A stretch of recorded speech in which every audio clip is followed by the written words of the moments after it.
A gute Woche. The Rebbe soll gesund sein started the Farbrengen today by mentioning that it's the first Shabbos in the month of Tammuz.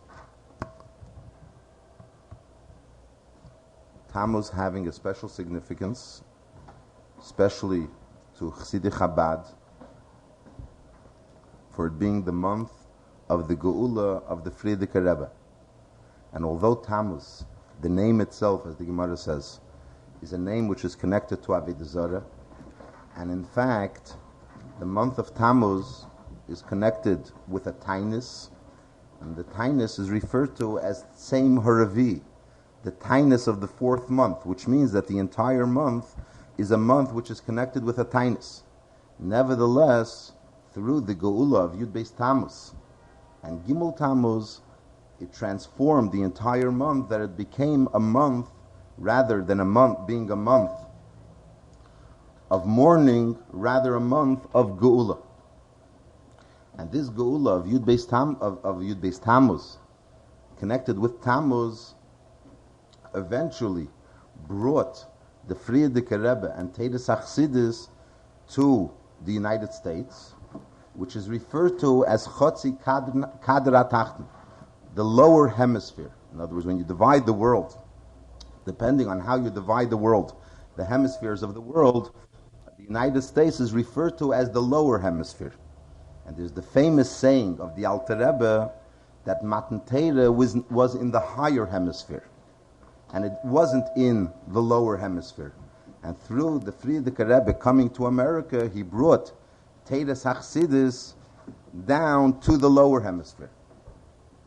And from then onwards, in other words, from Tafshin, from when the Frierdiker Rebbe came, and he spent the last 10 years of his life on this world in the United States, and in fact the Histalkus was also here in Chotzi Kadra Tachten, which the day of the Histalkus, as the Alter Rebbe brings down in Igeres HaKedesh, is that on the day that a tzaddik passes away from this world, all his work and all his Aveda that he did throughout his entire life has an effect on this world. So in other words, the day of the Histalkus of the Frierdiker Rebbe was also in Chotzi Kadra Tachten, which again brings out the idea of the accomplishment of Yud Beis Tammuz. And what happened was, in reality, even when the Rebbe was in Chotzi Kadra Elyon, when the Rebbe was still in Russia, and all the Rabbeim were in Russia, so they also had an effect, obviously, on the rest of the world, because everything in Torah always has an effect on the entire world. But the way it worked was that they were in Chotzi Kadra Elyon, and their effect was on Chotzi Kadra Tachten. Masha'inkin, what happened when the Frierdiker Rebbe came to America was that he was in Chotzi Kadra Tachten, and his effect was on Chotzi Kadra Elyon, which brings out the idea of Dira B'Tachtenim. Just like in general, it's brought down that the reason for the creation of the world was because Nis'ava Kadosh Baruch Hu Liyis Le'Dira B'Tachtenim. The Eibishter wanted to have a dwelling place, this world, in the lower world. And from the lower world, from the Tachtenim, that's how he will have an effect on the Elam Yisraelim. In other words, normally the Seder is Milmaila Lamata, that the Eibishter is Kaviyachal Milmaila, and it has an effect on Milmata. The accomplishment of Dira B'Tachtenim is that the Eibishter Kaviyachal is in the Tachtenim, in the lower world. That is where the Dira Liatzmuse is. And from the Tachtenim, that's how he has an effect on the rest of Seder Ishtalshus. So in a certain way, that was the same idea of the Frierdiker Rebbe and Teres Achsidis coming down to this world, coming down to the lower hemisphere, in other words, to a Darga Hachi Tachtene in this world, Chotzi Kadra Tachten, and from Chotzi Kadra Tachten having an effect on Chotzi Kadra Elyon, which is similar to what will happen L'Asid Lavi, when Mashiach will come. That it's brought down that although normally, right now, the Neshama is mashpia in the Guf, or the Zohar is mashpia to the Nekeva, but L'Asid Lavi, it'll be Nekeva to save if Gover. And the Neshama will have its Mozin from the guf. In other words, the Seder will be the Seder Hashpah. Not like it is now, that the Mail is Mashpia in the Mata, but rather the Mata, the lower level, will have Hashpah, will have an effect on the higher level. And that started with the Frierdiker Rebbe coming to the Chotzi Kader Atachten, to the lower hemisphere, and from then onwards, the Hashpah is from the Chotzi Kader Atachten to the Chotzi Kader Elyon. Then the Rebbe continued, and he said that everything we want to have in a way that it should be marebetz boy ve'imerzeh. In other words, there are certain thoughts that you bring out, but we want it to be more vivid, something which we could actually see, and until we could actually point with our finger, marebetz, but you point with your finger ve'imerzeh, and you say, this is it. In other words, it's so clear. So the same idea, this accomplishment of the Frierdiker Rebbe coming to the United States, was also brought out in the Hafatzas Hamayonas Chutza that was accomplished through the Frierdiker Rebbe's coming. As we see Bepashtus, that since the Frierdiker Rebbe came, the Hafatzas Hamayonas Chutza, which started, was far surpassed the amount of Hafatz HaMayonis Chutzah that took place while the Frierdiker Rebbe was still in Russia. In other words, although generally you say, as the Frierdiker Rebbe once expressed himself, that Eser Goli is Golsa Lubavitch, that Lubavitch went through 10 types of exile. Originally it was in the city of Lubavitch. In other words, generally Jews are in Golus. And in the Golus, Shebetech Golus, in an exile, Lubavitch itself also went into exile. And the first exile of Lubavitch was that they left from Lubavitch to Rostov, to the city of Rostov. And then they went in various different places until the Frierdiker Rebbe finally came here to the United States. So although it was an idea of Golus, an exile, but on the other hand, this exile brought out the Hafatz HaMayonis Chutzah in a far greater way than it was originally. And the Rebbe continued and he said that we could even say that Hafatz HaMayonis Chutzah, which was accomplished through the Frierdiker Rebbe coming to America, is even greater than the way it was in Lubavitch. That although, who are we to start judging and decide where is it greater and where is it not greater?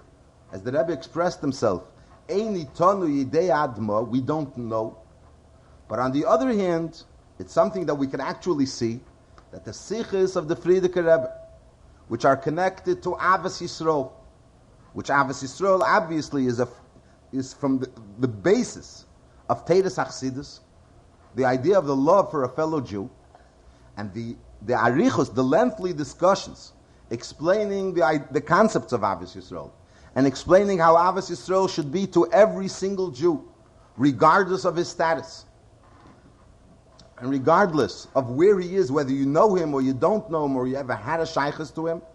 This was all done after the Frierdiker Rebbe came to America. And therefore we see that the Hafatz HaMayonis Chutzah is much greater here in the United States than it was even before the Frierdiker Rebbe came to America.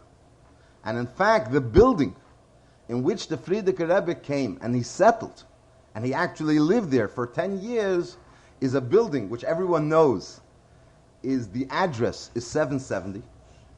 And Chassidim gave a remez that 770 has the numerical, the word faratzta, not ufaratzta, without the vav. Faratzta has the numerical value of 770. And the Rebbe said that the Frierdiker Rebbe once heard it, and it was obvious that he accepted this remez. In other words, the concept of Hafatz HaMayonis Chutzah, which is brought out in the word of Faratzta, is expressed in the address in which the Frierdiker Rebbe resided for 10 years.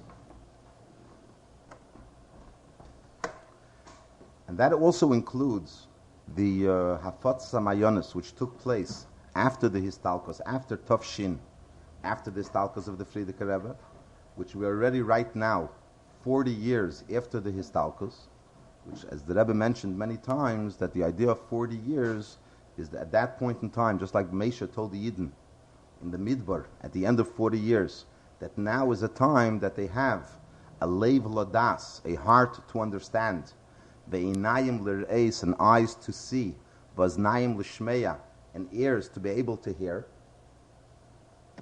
In other words, that going through these 40 years after the Histalkos, the Yidden came to that level that they are able to understand this concept of Afot Samayonis that was accomplished through the Frierdiker Rebbe at that point in time, and they continued in it. And certainly that prepares the entire world for the Geula HaSida, for Mashiach to come, as it's brought down, that Kshiyafutza Meinesecha Chutza, when the well springs of Teres Achsidis will be spread out to the outside, to Chutza. And in Chutza, in the outside, there are many levels. What is considered Chutza? And the lowest level of Chutza is the level of Chotzi Kader Atachten, which again started the accomplishment of the Afot Samayonis coming to Chutza was through the Geula of Yud Beis Tammuz, which brought the Frierdiker Rebbe to America and Teres Achsidis to America and all the other accomplishments that came thereafter. And through all these accomplishments, we will certainly be zeicha very soon to the Geula HaSida. The Rebbe started off the next sikha by saying that Hamaisa Hu HaYikar, that everything has to be brought down in Peil Mamish, brought down into action. And the Rebbe emphasized throughout the entire year that this year is referred to as a Shnas HaBinyan, a year of building, which means that this year is especially appropriate for building new buildings connected with Teira, or with Tefillah, or with Tzedakah. And in fact, every person's private home is also supposed to be a home which the main purpose of the home is the Teira and Tefillah and Tzedakah, which is learned in that home. As the Rebbe emphasized many times, that even in a child's room, a child should be taught that what's the most important part in his room, the svarim that are in his room, or the time that he davens in his room, and everything else is there only to assist his davening, his learning, and his giving tzedakah. So therefore, again, the year, since the year is a year that's specially appropriate for building, and either building a new building completely, or adding a room to a building, or even renovating a place, and making the Teira, Tefillah, and Tzedakah more accessible, and making it more of a center point of the room. So, in order that it should be Mashahu Mitzava La'acherim Lasis, we say about the Eibishter that when the Eibishter tells someone else to do something, it's not he tells you to do it, and he doesn't do it himself, but the Eibishter does it himself. That all the mitzvahs that he tells Jews to do, he also does. So the same way, the Rebbe mentioned that from the kuppah of the Nesidei Reinu, of the Frierdiker Rebbe, and from his Beis HaKnesses, there will also be a certain hishtatfus. In other words, he will take part in the expenses that are involved in the binyan. And the Rebbe mentioned that anyone that adds either a new building or a new room or a renovation in connection with Shnas HaBinyan, so the Rebbe will give him $100 as to take part in that binyan. And the Rebbe mentioned that the idea of $100 is the number 100, as it's brought down in the Mamorim of the Rebbe Marash, is 100 is a misper, is a number which is all-inclusive. And part of that $100 should be utilized for giving tzedakah, and the rest of the $100 could be used as covering part of the expenses connected with the binyan. And the Rebbe again emphasized that everyone should take part in the Shnas HaBinyan, and in adding in something which is connected to Teira or to Tefillah and to Tzedakah. And just like the Gemara says that the Bati Knesiyas or Bati Midrashas, the shuls of Bavel, of Chutz La'aretz, will go to Eretz Yisrael as well. In other words, when the Yidden will go out of Galus, not only the Yidden will go out of Galus, but also the Bati Knesiyas, the shul, will go out of Galus. So in the same way, when every person makes his house, that his house should be a bias of Teira, or a bias of tefillah, or a bias of tzedakah, so his house will also go with the Geula Hasidah, which will again come speedily in our days. Again, just to mention, which we missed a part, when the Rebbe spoke about the idea of that through the Frierdiker Rebbe's coming to the United States, there was an accomplishment in Afat Samayonis Chutza. The Rebbe also elaborated about the idea that the word Lubavitch, the city of Lubavitch, the name Lubavitch, is connected with love. That's the meaning. It's a Russian word, Luba, which means ahava, love. And the Rebbe also connected it with Aaron HaKayin. That it says that Aaron HaKayin was an Eyev Shalom V'Reidev Shalom. And that's why Aaron HaKayin was the Birchas Kahuna comes only from Aaron. Because the Birchas of Kahuna, the Birchas Kehanim, has to be Dafke Be'ava. It has to be done Be'ava. And through Be'ava, the Birchas of Aaron, it's brought down in Chassidus that there's a difference between a bracha and a tefillah. A bracha could only bring down a certain hashpah which was there already. It can't create something new. Tefillah, on the other hand, could create something new. Yehi Ratzin, we could create a new Ratzin. The accomplishment, and there's a Maila in bracha as opposed to tefillah, and vice versa. The accomplishment of Birchas Aaron was that Aaron was able to have a bracha that also had the accomplishment of tefillah, which was through the concept of Ava. And this idea of Ava, that was brought down in Avas Yisrael through the Frierdiker Rebbe here in the United States, and continued even after the Histalkos of the Frierdiker Rebbe, which is through Afat Samayonis Chutza, brings out the Maila of, again, the Maila of Ava, and the accomplishments that are through Ava, and all the brachas which are connected that as a result of Ava. While the Rebbe was speaking about Aaron, the Rebbe also mentioned that it says in this week's parsha that Moshe Rabbeinu asked Aaron, as well as all the other Nesiim, to bring a stick into the Mishkan, and then it was Korach Mati Aaron, that the stick of Aaron gave out, blossomed, until it finally gave out almonds, shkedim. So the Rebbe mentioned that it says right afterwards that Aaron came ahead and took his stick, and then each one of the Nesiim also took their sticks. So the question is, why did they have to come and take their sticks? What was the accomplishment of taking their sticks? Vayikach ish mateu. Each person took his own stick. What was the idea of it?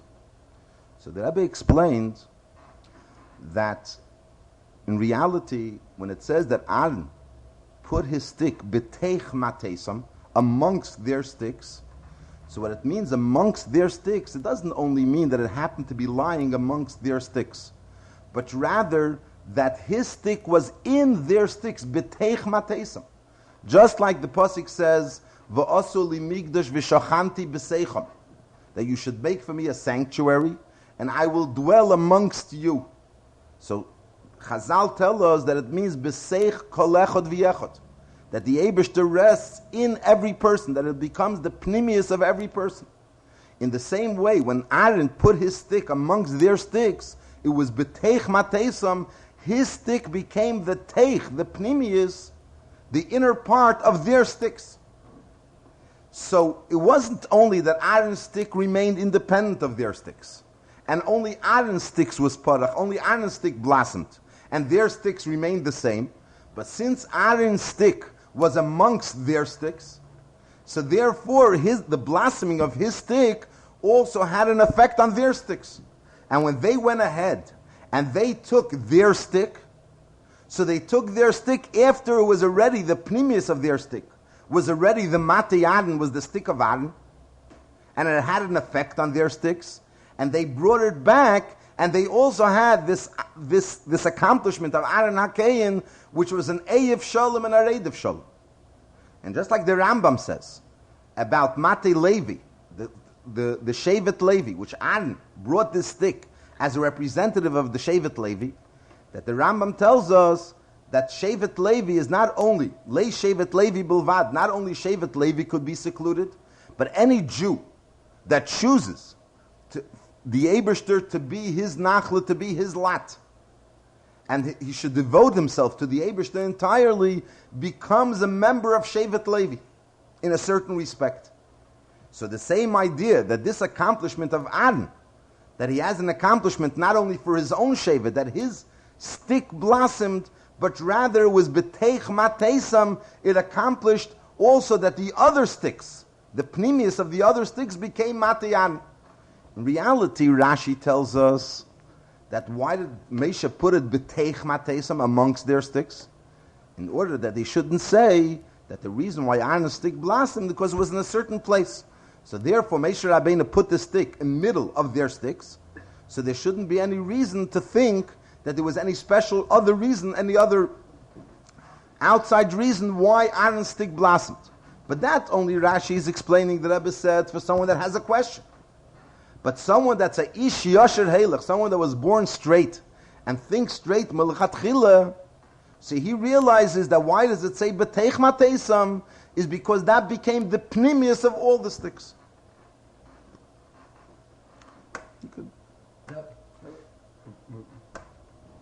The Rebbe also started the next sikha by mentioning the Rashi in the beginning of the parsha. The Rashi says on the words Vayikach Korach that parsha zu yofen nidreshes b'medrash Rabbi Tanchuma.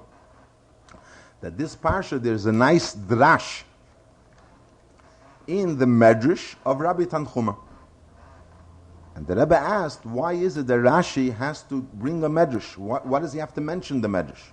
We know the general rule that Rashi only says pshutei shel mikra. Ani leibasi lefarish al pshutei shel mikra. Rashi is explaining the pasuk in pshat, according to pshat. And Rashi only brings a medrash in a situation where the medrash is necessary for pshat. And over here, Rashi starts off by saying that Parsha Zu Yafa Nidreshes b'Medrash Rabbi Tanchuma. And in reality, there are certain things in Tanchuma, in Medrash Tanchuma, which are connected with Pshat, as we find many times that Rashi brings down a Pshat, and he doesn't mention that it actually comes from Tanchuma, and it does come from Tanchuma, and the reason for it is because that's Pshutei Shel Mikra. Over here, Rashi emphasizes that this is Nidreshes. This is something which is not connected with Pshat, it's rather connected with a drash. It's connected with a drash. And where is this drash? This drash is b'medrash, in the medrash of Rabbi Tanchuma. So the question is, why mention it? So the Rebbe explained very simply. Rashi starts off by saying yafe, parsha zu yafe nidreshes. In other words, since we're dealing here with something extra special, especially nice pshat, yafe nidreshes, so therefore, it's appropriate for Rashi to bring it, although it's not something which is actually connected with Derech HaPshat. But then the Rebbe continued in saying that in reality, in Pshat itself, there's difficulty here in understanding what is the Pshat of the Pasuk Vayikach Korach. Because Rashi explains that what does the words Vayikach Korach mean? That he took himself, he took himself aside to argue with Moshe Rabbeinu. In other words, Vayikach means that he originally put himself aside in a way that he wants to argue with Moshe Rabbeinu. The question is, what was the objective of Korach? What was he interested in? Was Korach interested in the argument? Or was Korach actually maybe not interested in the argument? It's just that since he wanted to have the kahuna, and he was upset by the fact that he wasn't a Kain. He wasn't a Kain, and he wasn't a Kain Gadol. Or he was upset by the fact that he wasn't the Nasi, and Elitzaphan was the Nasi, as Rashi mentioned earlier. So therefore, in other words, so we could touch the word Vayikach to mean not that he took himself to argue, but rather he took into consideration many different things that he saw, and he decided that he wants to have more than what he has. In other words, not that his original intention was to argue. Rashi, on the other hand, mentions that Vayikach Korach means Ve'espale Korach. That in other words, his original attitude was to go into a machlekes.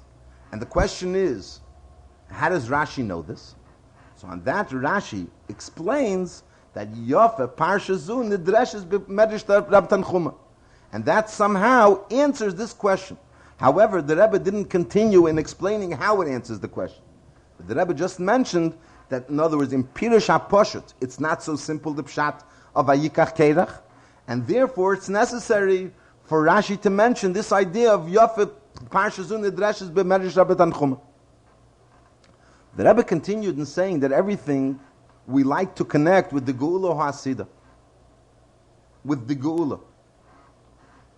And this parsha also says, we find that Yidden are referred to as Nar Yisrael Ve'Yaveyu. In other words, we're learning Pshutei Shel Mikra, we're learning Chumash and Rashi. And Chumash and Rashi is usually learned by a child from when he turns 5 years old, Ben Chumash LeMikra, which is connected to Nar Yisrael Ve'Yaveyu.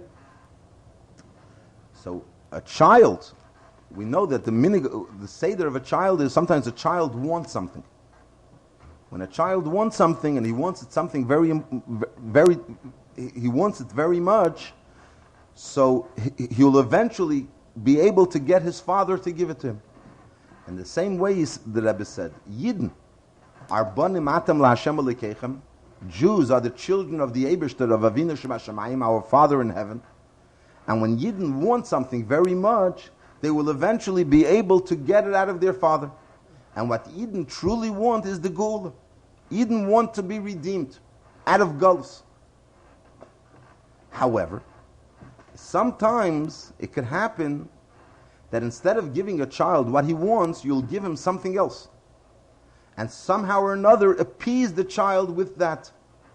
But if the child is a smart child, and he understands that he doesn't want anything else, but he only wants that particular thing, so then he will not become appeased by this particular toy or whatever, and he will keep asking and demanding the particular thing that he wants, and eventually he'll be able to get it out of his father. So in the same way, the Rebbe mentioned that there's the famous story of a great tzaddik. The Rebbe didn't mention the name, but the name is Rabbi Levi Yitzchak Berditchever.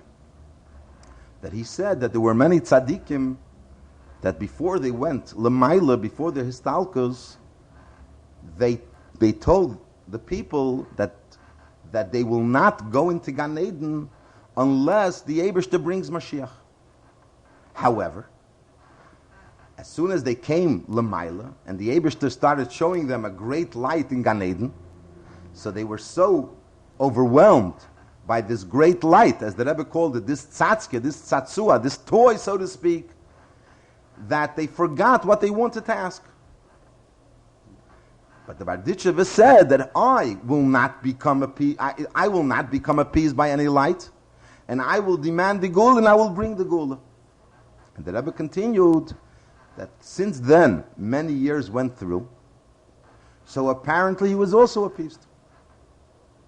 So the question is, what is the Eitzah to bring the Geula? So the Rebbe said that the Eitzah is that there's a halacha that says that when a person makes a neder, a person takes a vow, and the vow is al das rabim. In other words, it's not according to his das, according to his seichel, according to his wants, his interests, but rather depending on what the rabbim will want, the masses will want. That neder he could never nullify. That neder will remain forever. Because as long as there's one person amongst the masses that isn't interested in him nullifying the neder, so that neder could never be nullified. In the same way the Rebbe said, that if we're all a rabbim here together, there's not one person here, two people, there are many people here. And if we all decide together that the only thing that we're interested is in Bias HaMashiach, and it's something that we will not be appeased by anything else, unless it actually comes, so al pi din, al pi halacha, we cannot accept something else in its place, because we made a neder that this is what we want. And through the Jews being machlet, deciding that this is what they want, and they will not be satisfied by anything else, we will certainly be able to be pale by the Eibishter, that the Eibishter should bring the Geula. And that's how the Rebbe explained the Rashi. He says, Parsha Zu, Yafa Nidreshes B'medrash Rabbi Tanchuma. In other words, there's a nice drash. And where is this drash? This drash is B'medrash Rabbi Tanchuma, which Tanchuma is Miloshin Nechama, consolement. In other words, it's something very nice. And where is it? It's in a medrash which is connected with consolement. But on the other hand, it's something which we will not be consoled unless Mashiach will come bepeil mamsh. The Rebbe finished off the Farbrengen by mentioning, again the Rebbe gave out the mashke that people gave in for various different occasions. And the Rebbe mentioned that one of these occasions is the Siyam Harambam, which will take place tonight. We're finishing off Hilchas Tumas Mes, and we're starting Hilchas Parah Aduma. And the Rebbe mentioned that normally the Rambam at the end of a halacha, at the end of a sefer, mentions Divrei Agoda. In other words, not only words of halacha, but also certain words which are connected, usually mention something which is Divrei Agoda, part of Agoda Shabbatera. Here at the end of Tumas Mez, the Rambam doesn't mention any Divrei Agod. And in reality, it would be very appropriate. The Rambam later on in Hilchas Avelus, the Rambam mentions the idea that the Avelus is Midarke HaTshuva, of the ways of doing Tshuva, which is actually a Chiddush of Rambam. And many people try to find out where the Rambam actually took this from. And as the Rebbe mentioned many times, that there are many midrashim on the pasuk V'hachai Yitin Alibei, which tell us, which allude to this idea that Avelus is connected with tshuva. In any case, such a chidush of the Rambam is something which the Rambam should have mentioned at the first possible occasion, which would have been at the end of Hilchas Tumas Mes. The Rebbe mentioned that it's possible, although it is a deichik, to say that since we find that Tumas Mes, after Moshe Rabbeinu heard of Tumas Mes, the Gemara says, Niskarkum upanav shel Moshe, the face of Moshe became black, it became discolored, because hearing of such a type of Tumah, until the Eibishter told him about the concept of Parah Aduma. So the Rambam didn't want to wait between Tumas Mes and Parah Aduma and stop off and discuss other ideas, because as soon as he finished the halachas of Tumas Mes, the Rambam immediately wanted to teach us the halachas of Hilchas Parah Aduma, which is connected with Zeis Chukas HaTeira. And the Rebbe again mentioned the idea of Marebetz Boy Ve'emer Zeh, that we should be able to see the actual Parah Aduma, and Moshe Rabbeinu, and Aaron, and Nesidirenu. As the Rebbe mentioned, that the Frierdiker Rebbe will certainly be there, which he will, so to speak, bring his generation to be Mekabel the Geula, and to come to the Geula. B'mheira v'yameinu amen. A gute Woche.